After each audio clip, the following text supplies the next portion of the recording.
Hello and welcome to All Things NL East. We are back We're back. with another off-season preview going team by team in the NL East This is our second show of Nationals. the week. It is our second show of the week. This is awesome. We're back to back. We did the Nationals, recorded on Monday, released it today on Wednesday. Today's Wednesday. Today is Wednesday. We are recording Good job. the Mets. Yeah, I messed it up last time. We're recording the Mets off-season preview.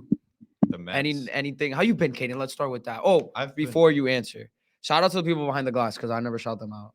we gotta. Shout out to Mr. Rapiro. Ray's here today helping out, and shout out to Sam, who's our Swiss Army knife secret Sophie weapon. as well. Oh, Sophie as well. Sophie. She Sophie's was. always I couldn't see behind her. the glass. Sophie's always there. Big props. Shout out to them. They help. All of They them. help the show be produced and happen. So that's awesome. We wouldn't be here if it wasn't for them, man. Of course. So, anyways, how you been, Cayden? I've been great. I've been a little less great because there's no more baseball to watch, but we're still talking ball. we're still talking ball. We love talking ball. We're still talking ball. All right, so let's go right into it. A lot of managerial news, but we won't go out to the NL Central because this is not all things NL Central. This is all things NL East. There's a show for that, probably. So the Mets missed out on Craig Counsell, but they hired Carlos Mendoza, Yankees bench coach. Yankees bench coach, Venezuelan former Yankees bench coach, but he's a baseball lifer. So a little bit about him.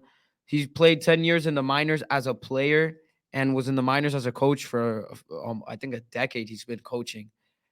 Worked his way all the way up to the majors. Also coaches in the Venezuelan league in the winter and during the offseason. 2 seasons as a manager there. Was the bench coach for Venezuela in the WBC. This is the Mets' fourth managerial hiring since they fired Terry Collins after the 2017 season. So their fourth manager since 2018. And the last 3 didn't last more than 2 seasons. So Crazy. Not a lot of luck, not a lot of success for the Mets in the managerial position. And a little bit on something else on Mendoza. It's a little similar to the Luis Rojas hiring, someone who looks like is going to be good in the clubhouse. Baseball lifer is going to be able to have relationships with the players because also he speaks both languages. Mm-hmm. So that's going to be working for him, and has been the serving manager, the acting manager for the Yankees a few times because Boone gets ejected a lot, and he got suspended once as well. So anything on that? Or you want to go straight into? I don't the know. good stuff? I'll say one thing, and it's really convenient for that guy. He doesn't have to move. Yeah. It's just right across the borough. Just skip over Manhattan. You're Take the subway. You're in Queens. Yeah, it's pretty convenient. And he's gonna be a manager in the big media. At least he's been next to Boone, and he has an idea on how to handle it. Another big piece of news that came out of New York Mets news sources recently is Steve Cohen is buying 50 acres of land surrounding Citi Field that he wishes to renovate into various different things. He wants a park. He wants book. a sports book and a casino. Yes, that's Hard Rock. The Hard Rock. That's brand. awesome. Let's get the picture up. Look, Steve Cohen casino. Whoa, it came up as a casino. $8 billion, 50-acre investment around Citi Field with casino. Hard Rock partnership. Yep. This is insane. Dude, it is. And think about it. And then New York City FC, the New York MLS team is going to be moving in right by him too. So that's more traffic being brought to the Citi Field area. This is the map. This is what it's allegedly going to look like. But it's just, I mean, it's obviously it's going to take a while, but when this gets done, that's a huge improvement. Bars and restaurants, sports book, live music venue, solar panels on structured parking, hotel towers, gaming facility, tailgate park, conference spaces, public plaza, Queens food hall, and community space. Community athletic fields, playground, renovated accessible train station, and bike paths. So Steve Cohen putting back into the community. And also putting some money in his pocket because he's putting a casino in there. No, that's going to be super profitable for him. I mean, and it's also just great for the area. I mean, if you've been to Citi Field before, surrounding the stadium, it's not the best. There's not really much there. So A big addition should bring some more foot traffic, more people traffic around the City Field area. And not only is he active as an owner in this space with construction and bringing Hmm. in stuff around the stadium, he's also active in paying players. He is extremely active in playing Paying players. players, which They they had, come into the MLB with the highest payroll in baseball. guess what they do? They go 75 and 87. They Mm-mm. were ranked 18th in OPS. They had a 238 batting average, which ranked 25th in MLB, 19th in MLB in ERA. And the problem was also the defense, 23rd in outs above average and the runs prevented. Outfield defense was a big problem. Infield defense ranked about 18th, 17th in most categories, which is pretty mediocre, a little bit below average. But they made some trades at the deadline, which They got them, sold at the yeah, deadline. and they indeed did. And that Who would have thought? their farm system went all the way up to seventh in baseball, according to Fangraphs. So really bad season for the Mets. And I don't think anyone was expecting that. Even the most diehard Mets haters at least had them, Cayden, in the playoffs. Cayden, Manny. you are a diehard Mets hater. I know I am, and I had them in the playoffs. I I had actually did. them. I had them coming second in the division, finishing above us. I'm a hater, but I'm also realistic. At the same time. Yeah, well, a hater would have probably been more realistic, or like a hater with a that would have said they would have been bad. That was actually the real thing.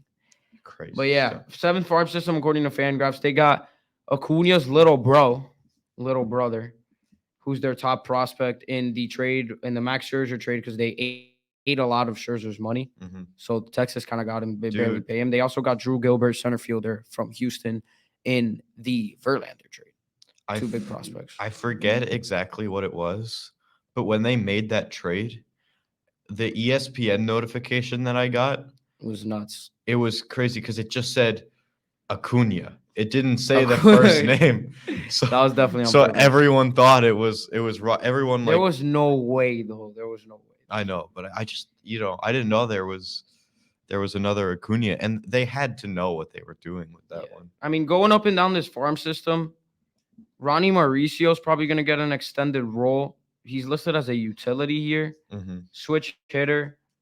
He's, I mean, has a lot of potential. They signed him since he was very young. I feel like he's gotten an MLB The Show card since like 2019 and future stars. And Acuna should be up by 2024 as well. Hmm. Maybe Drew Gilbert, if he rakes in Double A, might see him this year listed as with an ETA of 2025 though. And those are for now the three big names. I don't think Kevin Parada is going to get called up anytime soon No. because he's a catcher, and Alvarez is awesome. And speaking of Alvarez, he was kind of their one bright spot going into the year. So let's look at the team needs. I mean, Nemo's locked up, but you could definitely say they need an outfielder. DJ Stewart made a lot of starts in left. Right now, he's listed as their projected left fielder. Starling Marte is in and out of the injury list. He's also 35 years old. Someone that might get traded this year, I'm not sure though. You could say maybe they might look for some corner infield help. Brett Beatty has been kind of a bust, although it's harsh to say that, but he hasn't been great. They kind of have no bench. You could say Guillorme's there and Narvaez are their only two solid bench pieces. Narvaez is just a backup catcher, though. It is what he is. And in the rotation, I mean, no more Scherzer, no more DeGrom 2 years ago, no more Verlander. This rotation is I mean, that's depleted. just a name. Like that's three names that Yeah, everyone that knows. everyone wants. And their rotation right now is listed as on Fangraphs in their depth chart. Kodai Senga, Jose Quintana, David Peterson, Tyler McGill, and Joey Lucchesi. I think they're at least going to fill two of those spots up with different guys in I this think they have offseason. to, and they have the money to do it. Do we want to talk about who we think they're going to sign? Yeah, I'll just go over some potential guys that I wrote down here that I like for them, and then I'll give you who I actually think they're going to pick up. So I said this. I think they need two starters, an outfielder, and a bat first third baseman. I That's think they need fair. another bat. They need someone. You could also say they need another contact bat outside of that. I don't think they might not go after. I think they expect Mauricio to kind of slide in and be that, or Acuna to come in and do it. So I just said I mean, Candelario's a fun name. Switch hitter. Justin Turner reunion seems pretty cool. He's a good veteran, but they're Hmm. already old. I don't know if they're gonna go there. Maybe they throw money at Matt Chapman and just sign him to a big deal, lock up a good, great glove first third baseman who can also hit a little bit, a lot. He could hit. And then in the outfield, Duvall is a potential guy. Pollock, Jock Peterson, Teoscar Hernandez. I just wrote a bunch of names down here. Who do you think they pick up? Position. Let's go position. Do you have a position player, or just you just we're going straight to I the was pitching? bigger on the starting pitching. I got three starting pitchers, but one of those starting pitchers also hits the ball. No way. You think they get Otani? I think they'll go after him, but I don't know, man. Otani, that's a big one. You think they get Otani? I don't think it's unrealistic at this point.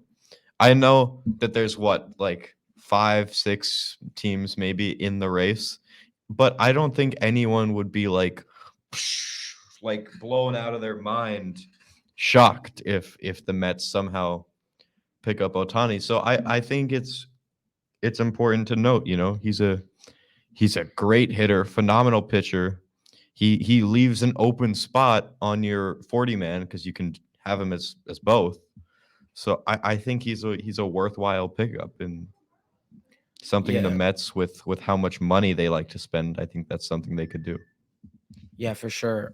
Look, when it comes to Otani, I'm a big Otani. I mean, who isn't a big Otani guy and a big Hmm. Otani fan? I mean, he makes if I'm a New York team and I'm looking to make an investment in a player and I'm just looking at the business side of it, Shohei Otani is a great fit because he brings a whole different level of media attention and marketing where you literally get an international market Oh yeah, no, it's in crazy. Japan. The Angels games have like Japanese Yeah, and they lost ads they're on going to the. lose all those sponsorships. They're going to lose so much money. Even though the Angels weren't winning, they were making a lot of Oh money no, because they got good fans. he's an extremely profitable player. Yeah, So they have good fans, and you sell jerseys in Japan. Like, just think about that's a whole other market. They're already in LA. Imagine mhm. New York. You're already in New York. The Mets sell tons of jerseys as it is. They bring a guy in like Otani. It's gonna be crazy. I mean, when Hideki Matsui was here, we were young when that happened, and he won World Series MVP in 2009. There were Hideki Matsui billboards everywhere, and there's a Yeah. big Japanese market in New York on the East Coast. Yep. In this part, I mean, I just think it would be awesome to see. I just don't think it's likely. I think there's going to be someone else that throws in more money at them, at him. So I don't see Otani. I love it. I hope it happens. But I think it's more likely they get the other big Japanese starting pitcher. I don't want it to happen, man. I'd be scared of an in division Otani. Yeah, that would be Do nuts. you want that? I don't want I that don't want that either. And for our show, that would be great. I want it because for our show, for that the would be show, awesome. but as a Phillies fan, I don't want Yeah, them the to. fan in you doesn't want it. No. Yoshinobu Yamamoto though is the Yoshino. next skip big name out of maybe the biggest starting pitcher name because we don't know if Otani's going to be a starter for the rest of his career. Definitely not in 2024. He's great, man. He has electric stuff. He has great command. He's a better prospect than Kodai Senga, and Senga came in and dominated. He came a little older, Yep. obviously, but this guy, I mean, has a bunch of. He has like 4 or 5 pitches that he throws with great command and has electric stuff. He was been great since all the way since I think is he coming out of high school? I don't know. No, he played in the MPB. He No, dominated. he He did. dominated in the MPB as well. So I think they go after him heavy. He came out and said he wants to pitch in a big market. Yeah. Do you think they pull the trigger and the Mets are the team to finally to get Yamamoto? They can certainly afford him. I'll say that. I Yeah. mean, it's in the question. I think they do.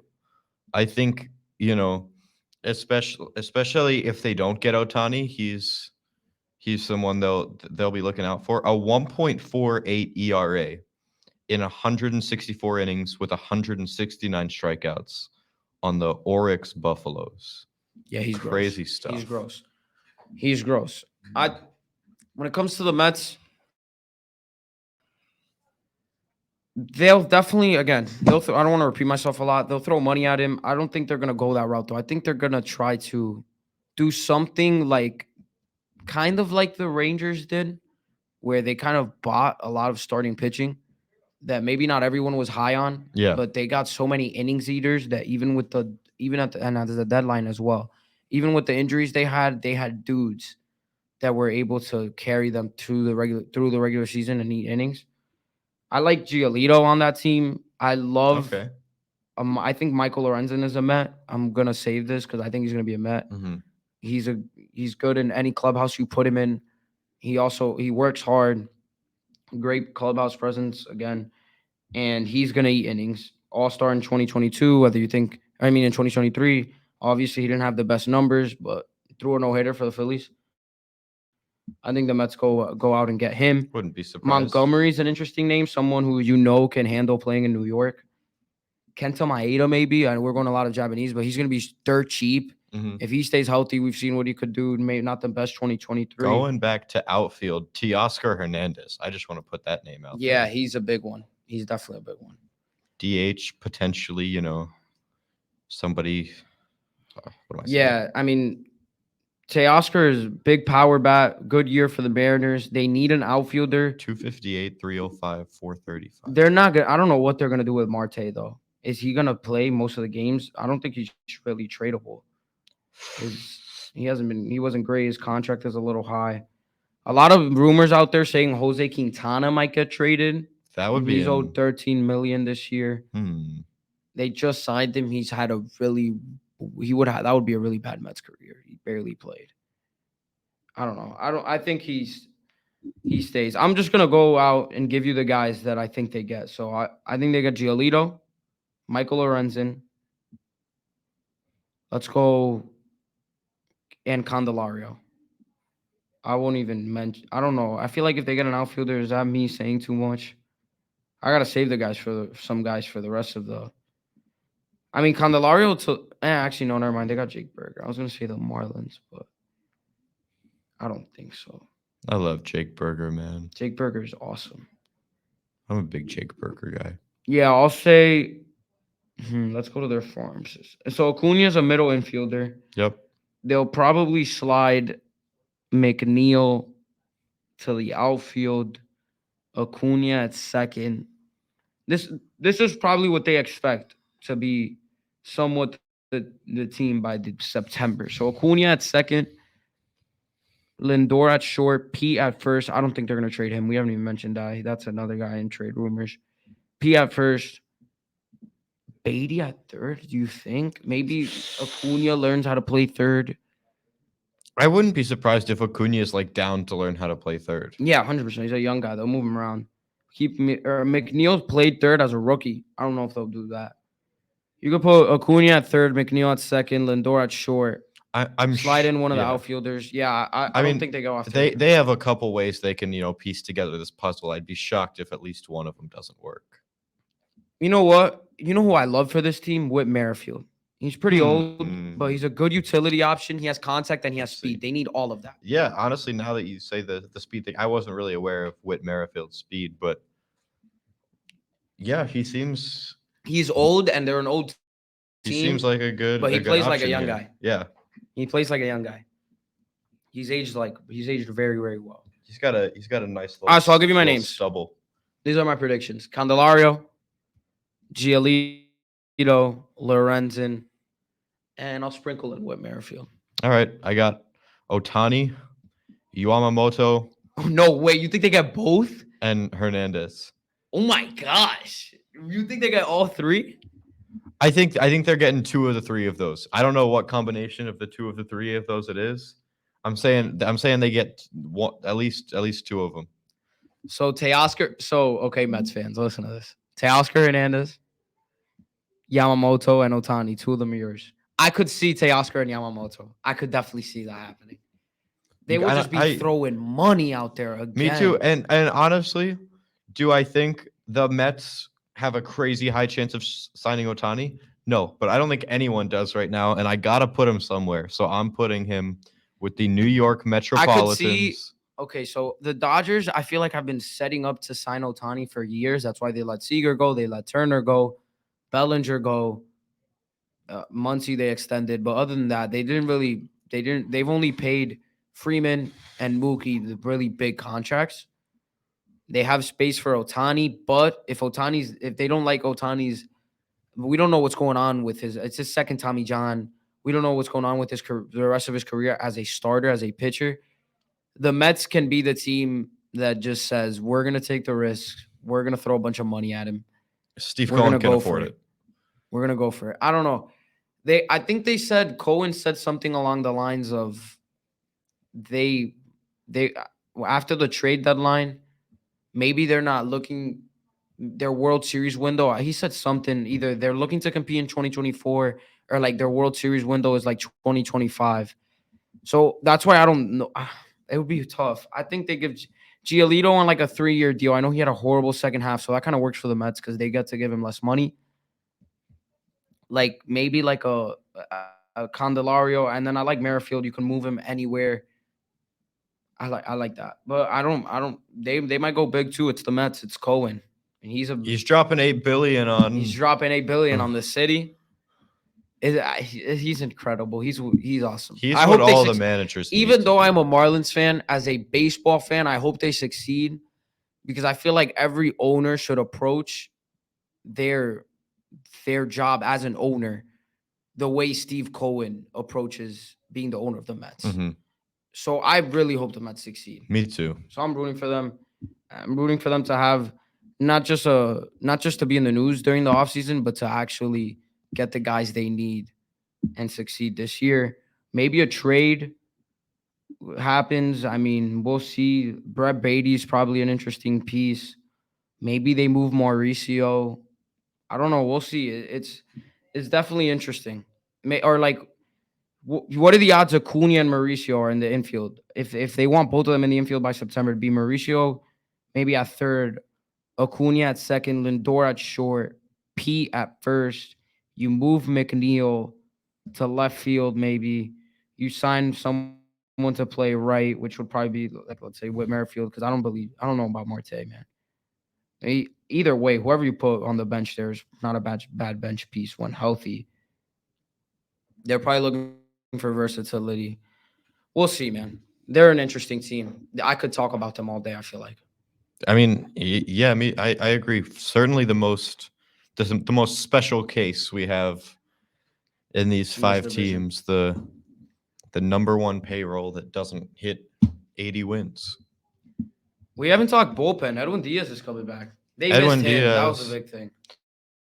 Yeah, I mean, I don't think it's making a crazy difference if he does. He's maybe like a 4 or 5 WAR guy That's pretty high for a closer. in a good season. I mean, I'm giving him the benefit of the doubt here just to show how they still would have had a horrible season. If it wasn't. Yeah. I mean, I don't know. It's such a different type of tone. They just didn't play hard this year. That was the issue. Showalter said Yep. they looked like a weird team. They had to trade a bunch of guys. They had a good roster. I mean, they just didn't mesh well. Nope. I think Edwin Diaz is going to help. And when it comes to bullpen, they might sprinkle on a couple of guys. But as long as Edwin Diaz, Brooks Raley are doing well, and they also had a few guys here like this guy Sean Reed Foley, who's been around the league a little bit. He didn't have a bad year last year. Like random guys, like he didn't pitch that much, but still, random guys just show up in the pen and just pitch. That's why I don't go too deep on bullpens and stuff. The White Sox were supposed to have like the best bullpen in the league in 2022, and they were That did not not good. happen. They were not good. So yeah, we done or anything else on the Mets? I think that is it for the Mets. Next up, we got your boys. My Marlins. So I might come in a Marlins jersey. What is that, Monday? Dang, while before we record. Dude, we're hitting 3 school days in a row. We're gonna have to. It's busy time. Busy time. Off season goes by quick. Lot to talk about. Off season goes by quick, and then we'll do this all over again when the off seasons are done, and we do a little circle back around. Little projection on what we did, if we got any of our predictions right. But yeah, that'll do it. Thank you to everyone behind the glass. Thank you for everyone for watching. Follow our Instagram, follow our TikTok, and our Twitter. Hit the like button. Oh no, we don't have Twitter. Twitter doesn't even exist. It's have a blessed day. Thanks for watching. Peace. Have a phenomenal day, everybody.